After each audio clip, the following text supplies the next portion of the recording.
In this screencast, we'll discuss ever so briefly the criminal justice system. The criminal justice system in the U.S. is interdependent. That means it's composed of multiple different organizations, each having its own goals, histories, and operating procedures. The CJ system is often expressed through this diagram, which illustrates the three different subsystems: police, courts, and corrections. There's overlap in the diagram because the three subsystems overlap into each other. An example of this are peace officers working in the corrections bubble to monitor sex offenders in the communities. The police subsystem consists of law enforcement agencies on four different levels. First, the federal level, the state level, the county level, and finally, city or municipal police departments. It's estimated there are 17,000 separate agencies in the United States and about 900,000 law enforcement officers. The next subcomponent of the criminal justice system is the courts.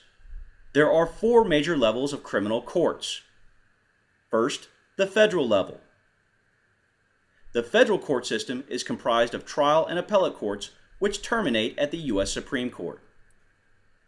Before we continue, it's important to note the U.S. uses what's called a dual court system. Courts exist at both a federal and state level. There are 51 different court systems in the United States today: the federal court system and each of the 50 states' court systems. The next level in that court component of the criminal justice system is found at that state level. Each state has its own independent structure, and states differ very greatly from each other. There are a few similarities, though. State court systems all have their final court of appeal, usually referred to as that state Supreme Court. State and federal courts also share the U.S. Supreme Court as the ultimate final court. Any appeal in any of the 50 states or the federal government may go all the way to the U.S. Supreme Court. The final two levels consist of county and municipal and justice courts.